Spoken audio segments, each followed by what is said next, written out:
What's up everyone, it's Bones here. In today's video, I'll be covering the Gate Guardian support that we'll be getting in Maze, but before I begin, if you could happen to click on those thumbs up and subscribe buttons, it would be greatly appreciated, as it goes a long way in supporting the channel and shows me that you like content like this. Clicking on those notification bells would also mean a lot, as they notify you when I upload on the channel. So the first card that we have here is Shadow Ghoul of the Labyrinth, and this is a retrain of the OG Shadow Ghoul. I don't remember the exact name of it, but it was meant to pair with the Labyrinth, and you can see by reading it, you can discard this card, add one Labyrinth Wall card from your deck to your hand. At the start of the damage step, if your opponent's monster battles while you control a Labyrinth Wall card, you can banish this card from your graveyard, destroy that opponent's monster. You can only use each effect of Shadow Ghoul once per turn. So very in theme, as it becomes something that your opponent has to play around. As the second one here that we have is the Labyrinth Heavy Tank, and you can normal summon this card without tributing, cannot attack the turn it is normal summoned. During your main phase, you can place one of your Sangha, Kazuijin, or Suijin that is banished in your hand or deck face up in your spell and trap zone as a continuous spell. Then if you control a Labyrinth Wall card, you can destroy one monster your opponent controls. You can only use this effect of Labyrinth Heavy Tank once per turn. And I would like to say that standalone, these two cards are actually really good as main deck monsters, considering they're the only two that we got. And the way that we'll start this first quote-unquote combo here is we're going to activate the Shadow Ghoul, putting it in the graveyard as cost through discarding it, and we'll get ourselves the third new card here, the Labyrinth Wall Shadow, the field spell, and it reads monsters cannot attack the turn they are summoned, except monsters whose levels are 5 or higher. Once per turn during your main phase, you can place one of your Sangha, Suijin, or Kazuijin that is banished or in your hand or deck face up in your spell and trap zone as a continuous spell. At the start of your opponent's battle phase, you can target one monster your opponent controls with less than 1600 attack and destroy it. So similar to ABC, you can see how they equip the pieces onto the spell and trap zone, and not really equip, but they place them there. But I'll get onto the uses of that as I take you on through this video. So we're going to activate the field spell. We'll place a piece onto the spell and trap zone as we get the Kazuijin. We'll then normal summon the Heavy Tank, as we'll then be able to get ourselves the Suijin, and we're going to banish them in order to special summon out our Gate Guardian of Wind and Water. This one takes Kazuijin plus Suijin specifically, and must be special summoned from your extra deck by banishing the above cards you control. As you just saw, we banished them from the spell and trap zones, which is definitely something cool that this deck has going for it. And once per chain, when your opponent activates a spell, trap card, or effect on the field, quick effect, you can negate that effect. You can only use this effect of Gate Guardian of Wind and Water twice per turn. So you can negate spell and trap card or effects twice per turn with this card, and that is really strong, while also being easy to bring out. And if this face-up special summon card in its owner's control leaves the field because of an opponent's card, so it doesn't matter whether it's attack or card effect, you can special summon one of your banished Kazuijin or Suijin. Which is also kind of convenient, because if this is your board whenever you make this, and your opponent somehow gets over it, if you're to get back one of your names that's level 7, you have a potential rank 7 play with that, as you still have the Heavy Tank. The Heavy Tank would also have a pop going second, so definitely some cool utility this deck has. Now, for the second quote-unquote combo, we'll be basically doing the same thing as we use the Shadow Ghoul, get ourselves the field spell, we'll then be able to activate the field spell, and from here we'll use the effect in order to get ourselves the Sangha this time around. We're going to normal summon out the Labyrinth Tank, and then from here we'll use its effect, which will get us the Kazuijin, and now we're going to fuse away into our second new fusion, and this is Gate Guardian of Thunder and Wind, and it takes one Sangha plus one Kazuijin, and it must be special summoned from your extra deck by banishing the above cards you control.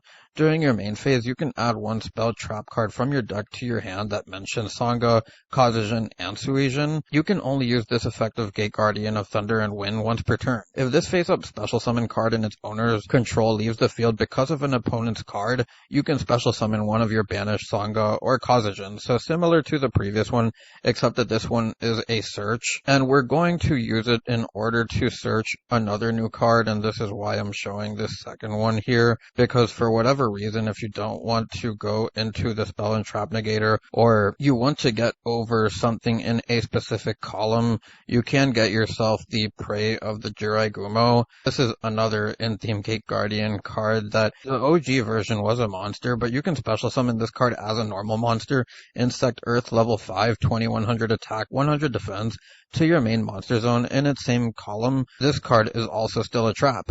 Then you can destroy one monster your opponent controls in this card's column, so it's nice that it's non-targeting, and you can banish this card from your graveyard, add one of your Sangha, Kazuijin, or Suijin that is banished or in your deck to your hand. You can only use each effect of Prey of the Jirai Gumo once per turn. And while this doesn't look necessarily too strong, I would like to point out that this deck is meant to grind the way that I built it, and it's not a deck that's going to spam out monsters. There are things that you can do in order to make it so, but I wanted to go with what I felt was the correct choice for building Gate Guardian. So you'll see we're going to set the trap here, and that'll pretty much end this combo. So now for the third combo, I want to show off basically the same thing, except you're going to have fusion deployment this time, and it's an important card that you should play in this deck as it's able to get you into one of your pieces. So once you have access to another piece via the field spell or the tank, you're able to then just get your Suijin, go into one of your fusions, which we go into the wind and water to get ourselves the spell and trap negate,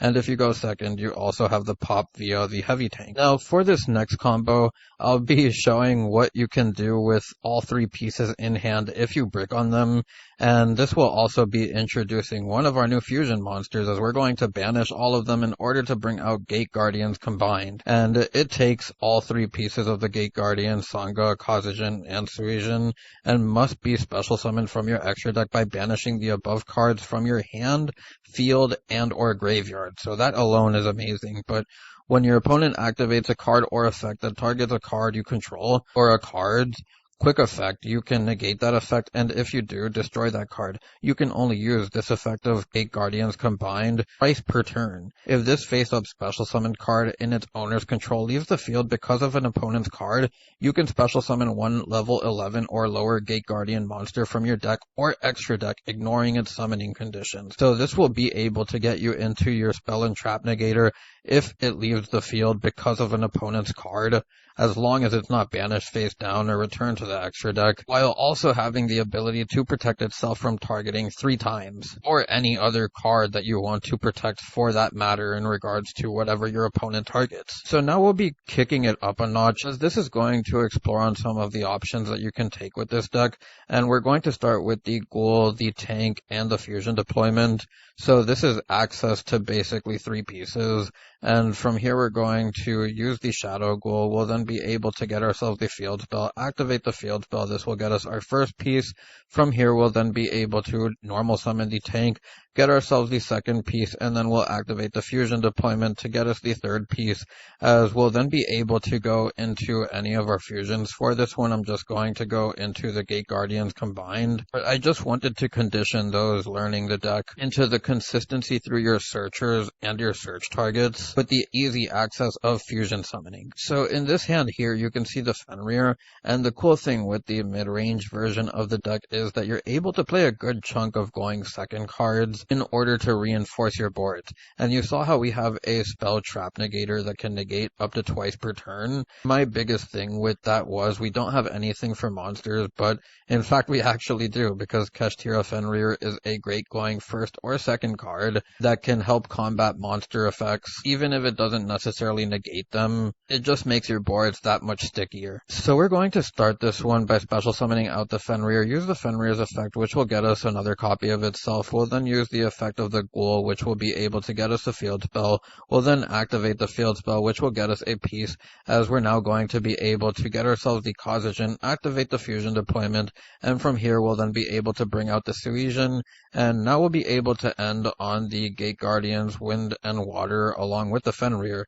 So again, a lot of repetition, except this time we have the Fenrir, and this is sort of what you can expect from the Gate Guardian deck. What you get, of course, depends on the situation. You may go for a different fusion if you want to do something else, but I'm just working on going first boards here as I'll get into everything else in the deck profile. Now this will be another combo where we have Fenrir plus access to 2 pieces, and it's not going to be fusion deployment. This one can't be fusion deployment, and you can probably see what we're going to do here momentarily, but we're going to activate the field spell, getting our first piece. We'll then normal summon the heavy tank, as we'll use its effect, which will get us the Suijin. We'll then be able to bring out our Wind and Thunder, as we're going to go into a rank 7 with Draco Sack. We'll then activate the Draco Sack's effect, getting us 2 tokens, and then from here we can use those tokens to go into Cherubini. We'll send the King of the Swamp, as we'll then be able to go into our Sprint, and from here we'll use our Sprint in order to send the Merly, and then we'll use the Merly's effect in order to go into our Grapha, giving us an Omni Negate to pair with the Wind and Water. And I just want to touch on some cool things about King of the Swamp and Merly. Merly being able to send cards to the graveyard if you even draw it, and get you into your pieces, which is kind of nice because of your banish effects through Jirai Gumo, with the added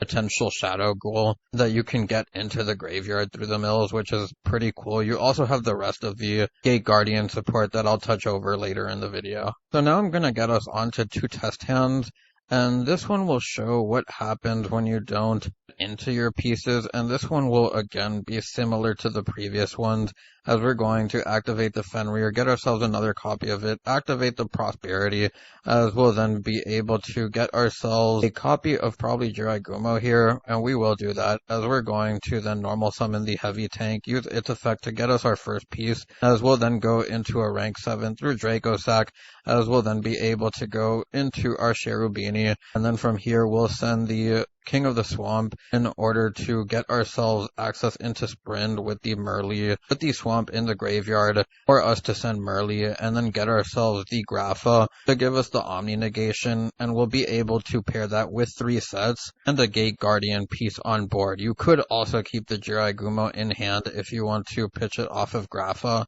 in order to get yourself into another piece. Now finally for this last hand, and I'm sorry for the amount of repetition in this video, it's just that the entire deck is literally just search your pieces and fuse into your Gate Guardians, and then coupling that with everything else. So I'm going to start this one by activating or special summoning the Fenrir. We can then use the Fenrir's effect, which will then bring out another copy of itself, as we're going to activate the Terraforming, get ourselves the Labyrinth Wall, and then we'll activate the wall in order to get us a piece, as we're then going to normal summon the tank, as we're then going to use the tank's effect, and now we have the access to the Wind and Water while also having access to a rank 7, as we're going to go into our Draco Sack. We'll then be able to get our tokens for the Cherubini, and then from here we'll use the Cherubini's effect to send the King of the Swamp, go into the Sprint, and then we can send the Merly in order to get us the access into Grapha, and then we have the set Book of Eclipse that we have with the follow-up of the Lava Golem on our opponent's turn, and Fenrir if they do clear your board. So I showed a lot of the same thing, as you can see. The reason being is because literally half this deck is just the Gate Guardian stuff. We have the fusion deployment, the King of the Swamps are here for the Merly, the Prosperity to dig for your pieces, you're going second cards. You see that I have Reasoning because you can mill like this stuff and get into them that way. Getting a Fenrir also isn't bad. Getting a piece can get you into a fusion, so that's not bad either. The only real bad one that you can really say is the Shadow Ghoul, but even then you can still use this if you were to do the Cherubini combo to, instead of link off the Draco Sack, you can just link this away. And it's free card advantage. In regards to the ratios of the Gate Guardian pieces, I didn't want to brick on them, and I've seen a lot of 2-2-2, and I understand Kashtira and everything. It's totally justifiable.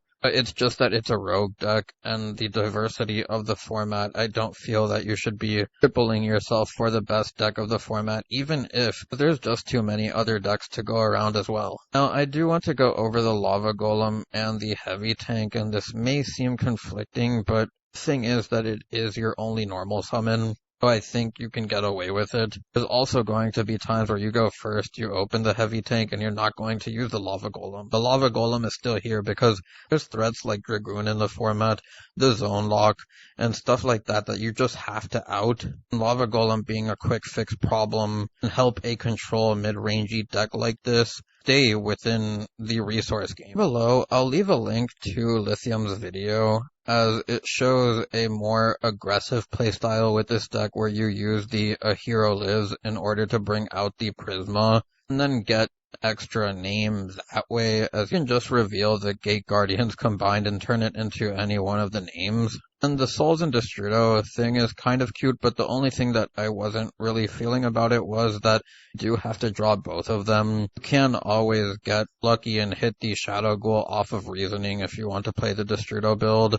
Just don't think it's worth sacrificing all the going second space. For Fusion Conscription, I don't really think the deck needs it, as you're able to get pieces easily through the field spell, the heavy tank, you have the prosperities to dig, you have the terraforming. Fusion deployment can just bring them out of the deck. That's why I'm not playing it. And the Gate Guardian has officially been replaced by Gate Guardians combined. This is your new Gate Guardian, and I know some people might hate to hear that. It's just the fact that, as you saw in the replay before, you can banish all three of your pieces.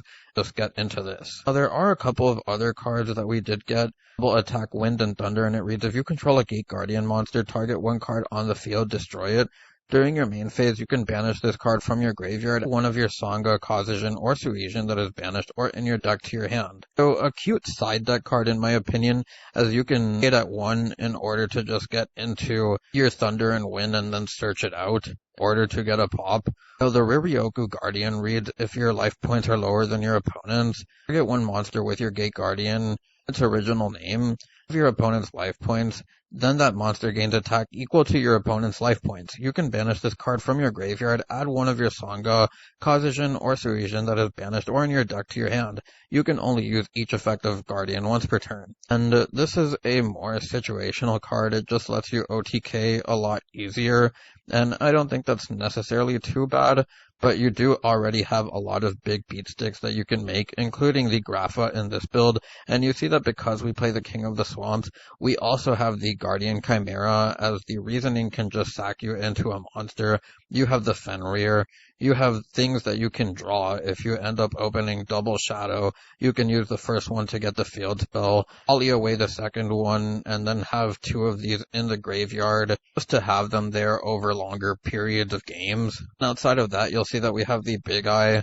The Big Eye I feel is just great, because you can steal an opponent's monster. Outside of that, everything else is pretty straightforward, so I'll get onto the card by card. You have the one Sangha, the one Kazajan, the one Suijin, the 3 Heavy Tank, the 3 Shadow Ghoul, the 3 Jirai Gumo, the 3 Labyrinth Wall, the 3 Prosperity, the 2 King of the Swamp, and the 1 Poly, the 3 Fusion Deployment, the 3 Lava Golem, the 3 Fenrir, the 3 Book of Eclipse, the 3 Evenly, Merly, Terraforming, Reasoning, and Called by the Grave to round out the main deck.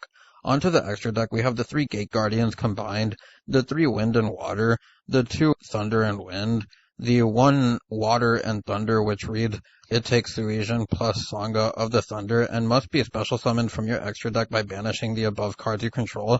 Once per chain, quick effect, you can target one face-up monster your opponent controls, change its attack to 0 until the end of this turn. You can only use this effect of Gate Guardian of Water and Thunder twice per turn. This face-up card in its owner's control leaves the field. Because of an opponent's card, you can special summon one of your banished Suijin or Sangha to the field, so that not too great, as you're only changing an opponent's monster to 0, and that's why you see it only at 1. The next stuff that we have here is the Grapha, the Guardian Chimera, the Big Eye, the Draco Sack, the Cherubini, and the Sprint to round out the deck profile. Anyways, if you all made it this far into the video, I thank you so much for watching. I hope you enjoyed. If you have any suggestions, feel free to leave them down below. It's Bones, signing out.